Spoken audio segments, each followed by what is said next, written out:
Assalamualaikum semuanya. Pada kesempatan kali ini, di sini saya membongkar sebuah regulator pengisian atau regulator pada sebuah kendaraan bermotor atau sering disebut dengan kiprok. Rangkaian regulator di sini berfungsi untuk meregulasi tegangan dari sebuah spool ataupun alternator yang mengeluarkan tegangan AC lalu disarahkan menjadi DC atau intinya adalah diregulasi menjadi tegangan output yang sangat stabil semisal 12 volt hingga maksimum kurang lebih 15 volt AC atau mungkin 15 volt DC.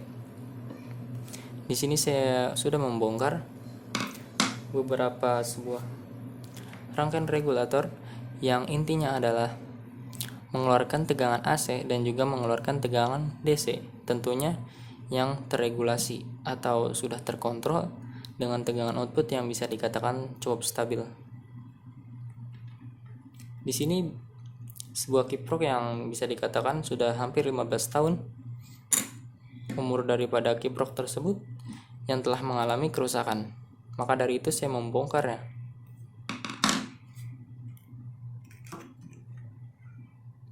Ini adalah plastik casingnya daripada rangkaian kiprok atau modul kiprok tersebut, regulator. Untuk membongkarnya, kalian bisa menggunakan seperti halnya dibakar atau mungkin dipotong untuk membuka casing daripada kiprok tersebut. Setelah dibuka, maka kalian akan menemukan sebuah resin yang sangat banyak. Tentunya untuk mencongkelnya secara manual menggunakan obeng cukup sulit atau bahkan dapat merusaknya. Untuk menangani hal tersebut, kalian bisa memanaskan resin tersebut dengan suhu kurang lebih 100 derajat Celcius. Di sini saya dengan metode saya rendam dengan sebuah air mendidih sambil saya congkel perlahan-lahan. Atau mungkin kalian bisa bakar secara perlahan-lahan.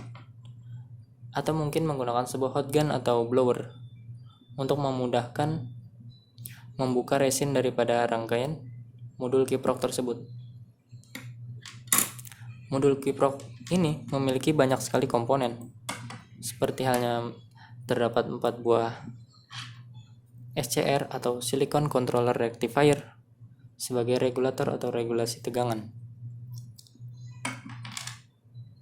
Dengan merek Philips dengan kode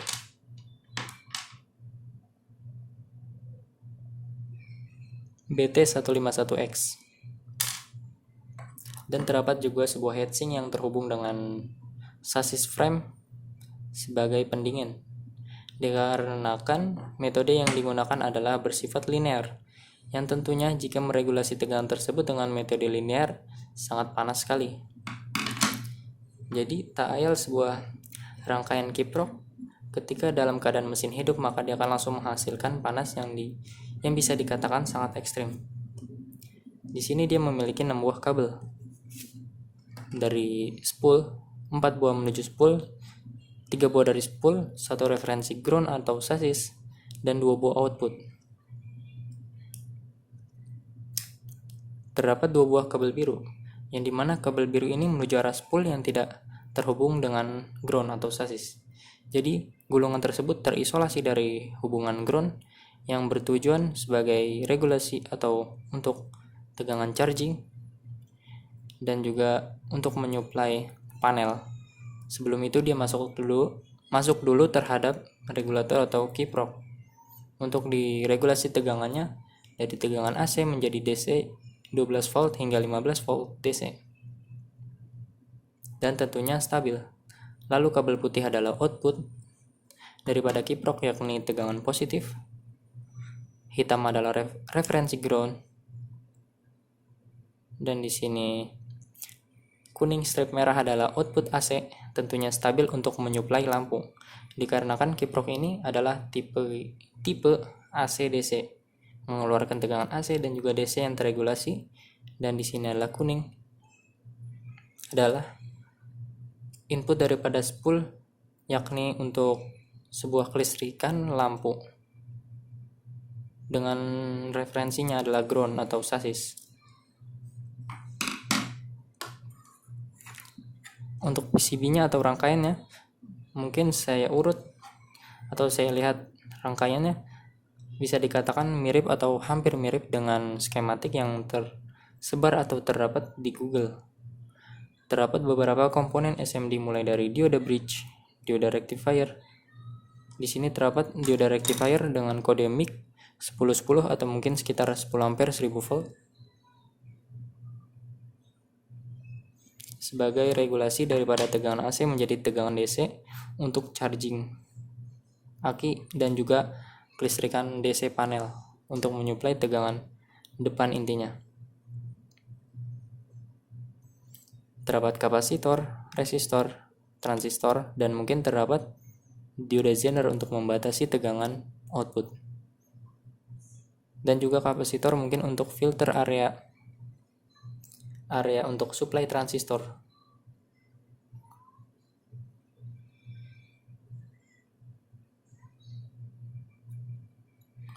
Tampilan depan dan juga tampilan belakangnya. Terdapat 6 buah kabel tentunya sebagai input dan juga output. Untuk kelistrikan ini adalah kelistrikan bersifat AC. Berbeda dengan kelistrikan DC, jika mengalami permasalahan pada kiprok, maka full total akan mengalami, bisa dikatakan seluruh tegangan akan terbebani pada aki. Berbeda dengan kelistrikan AC. Semisal kelistrikan AC jika mengalami kerusakan pada area charging, spool charging atau area kiprok menuju suplai lampu, maka mesin akan tetap menyala. Dikarenakan kenapa?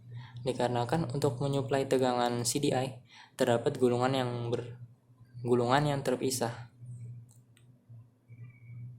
Jadi, semisal ketika terjadi kerusakan pada area lampu dan juga area kelistrikan charging baterai, maka motor akan tetap hidup, akan tetapi kelistrikan akan mati. Tegangan dari spool menuju arah CDI berfungsi untuk memberikan percikan atau ignition pada mesin tersebut dengan input trigger dari sebuah pulser disebut dengan pulser yang mengeluarkan tegangan mulai dari 0,5 volt hingga 1 volt untuk mengedrive semacam SCR atau mungkin teriak, lalu diseri dengan kapasitor menuju arah coil dan akan menghasilkan tegangan output tinggi yang akan menuju arah pembakaran. Oke, di sini saya akan mencoba menunjukkan tegangan output AC dari spool atau alternator, yakni menuju arah pengisian baterai dan juga kelistrikan AC lampu.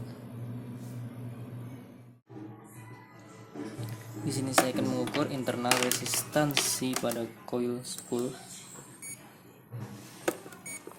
yakni pada tegangan menuju arah lampu dan juga charger baterai.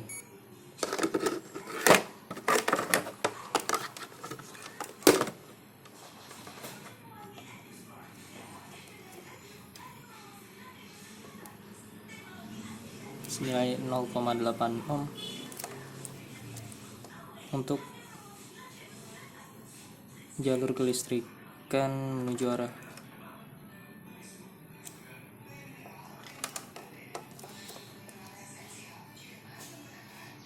senilai 2 ohm pada jalur menuju arah kelistrikan baterai. Yang satunya menuju arah jalur lampu. Oke, di sini saya akan mengukur tegangan output daripada alternator atau spool, tentunya pada selektor AC, yakni tegangan output menuju arah lampu dan area charging. Dan saya akan menyalakan mesinnya.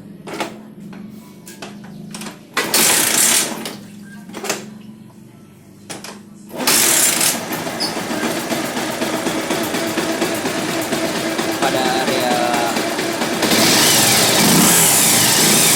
tegangan tertinggi hingga 45 volt AC.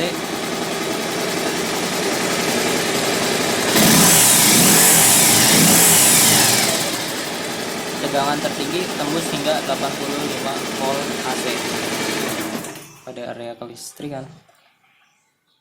Maka dari itu banyak sekali kasus kiprok jebol atau rusak.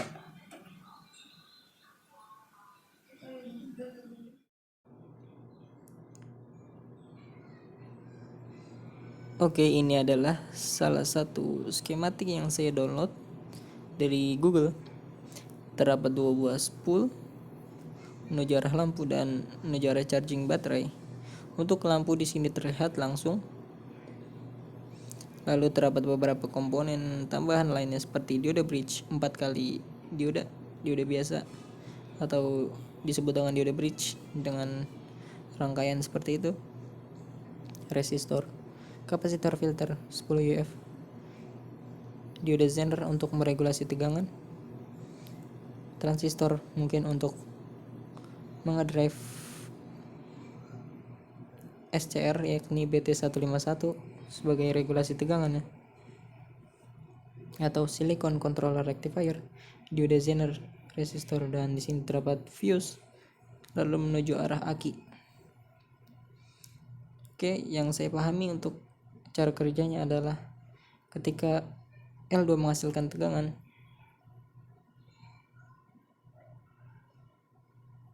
lalu menuju arah ground, tentu tegangan pada L2 ini lebih tinggi dikarenakan dia melalui L1 terlebih dahulu.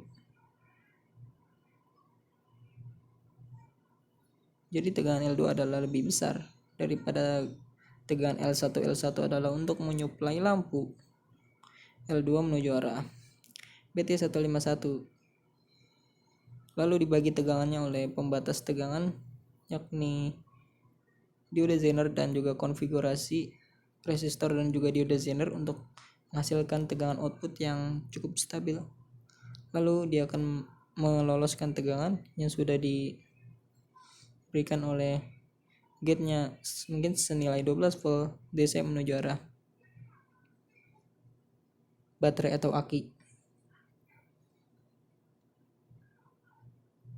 Untuk L1 tegangan akan diasarakan atau di bridge menjadi tegangan DC yang intinya adalah full wave.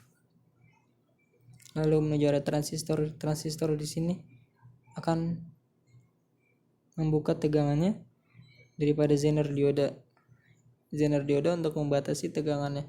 Semisal ketika tegangan berlebih, maka basis akan terbuka dan memberikan tegangan positif pada gate SCR. Lalu SCR akan mengalirkan tegangan semisal dari ground menuju arah L2 yang menyebabkan semacam bisa dikatakan short circuit, akan tapi pada mode linear. Seperti halnya kalian membuka keran secara perlahan, maka alirannya dapat diatur. Bisa dikatakan ini semacam disortkan atau dikonsletkan dengan bisa dikatakan sangat cepat. Ketika RPM naik, maka tegangan naik, maka BT151 akan semakin panas. Untuk menyetabilkan tegangan outputnya senilai sekitar 12 volt hingga 15 volt DC. Lebih dari itu mungkin akan menyebabkan transistor dan juga SCR akan jebol.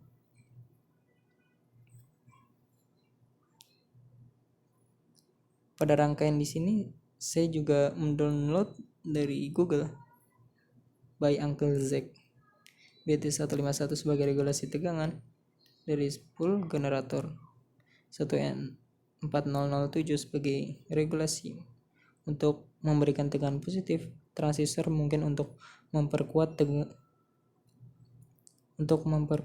mengedrive SCR dibandingkan dengan hanya resistor dan juga dioda Zener.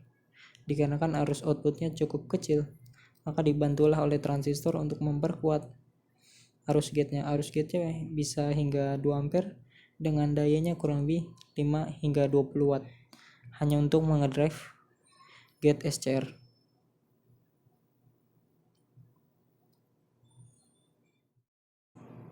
Oke, di sini saya membuat beberapa skematik atau rangkaian mensimulasikannya dengan hanya beberapa komponen.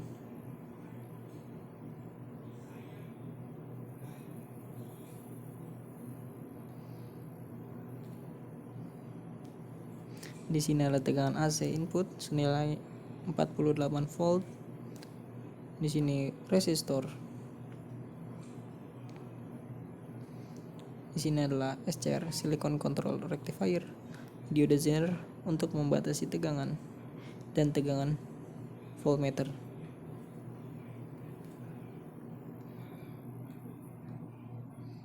Ketika saya hidupkan dengan tegangan 48 volt DC, maka garis biru dia akan menunjukkan tegangan sesuai daripada diode Zener tersebut, yakni senilai 5,5 atau 5,48 volt.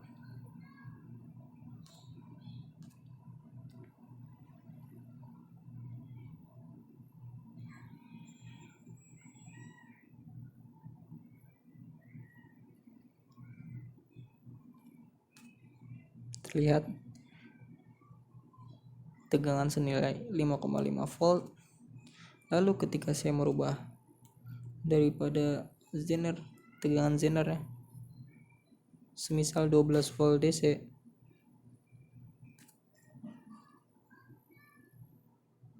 maka dia akan mengeluarkan tegangan yang di setting oleh diode Zener tersebut. Untuk memperkuat gate, kalian bisa menambahkan semacam transistor agar mampu mengedrive SCR lebih power. Ketika tidak terhubung, maka tegangannya akan 48 volt. Ketika terhubung dengan diode Zener, maka tegangan tersebut akan sesuai daripada tegangan jatuh atau tegangan jatuh diode Zener tersebut senilai 12 volt, mengikuti daripada tegangan diode Zener.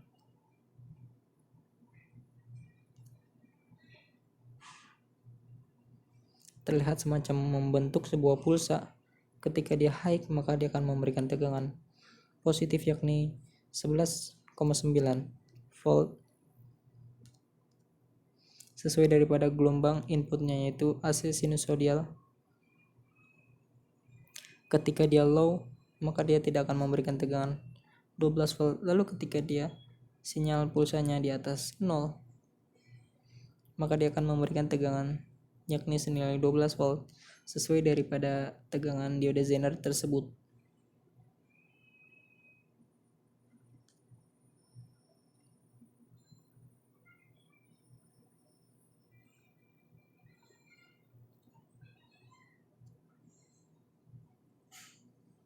Garis biru adalah tegangan outputnya senilai 12 volt DC. Oke, mengenai sebuah kelistrikan ya. Semisal, ketika kiprok terjadi jebol ataupun rusak, maka tegangan AC tersebut akan lolos masuk terhadap entah baterai atau lampu yang menyebabkan lampu tersebut putus.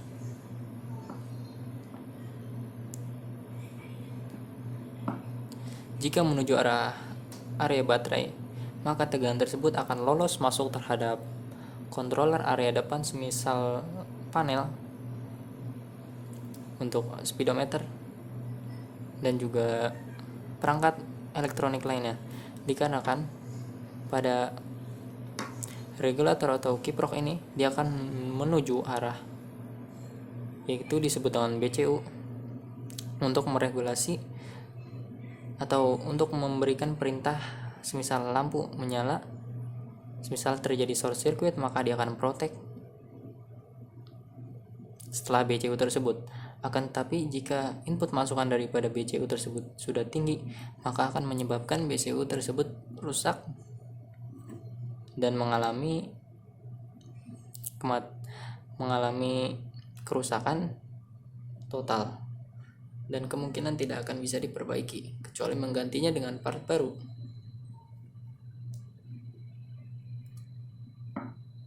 Untuk regulasi menggunakan SCR, semisal ketika tegangan berlebihan, maka SCR akan membuka gerbang dan akan mensortkan tegangan menuju arah spool, yang menyebabkan ketika kalian mencoba semisal motor dengan kelistrikan DC atau full wave,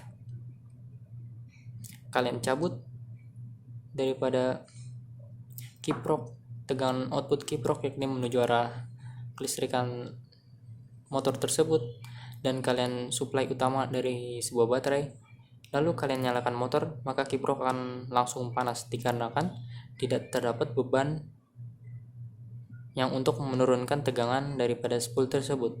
Maka komponen tersebut akan menjadi panas hingga mungkin berakibat kematian.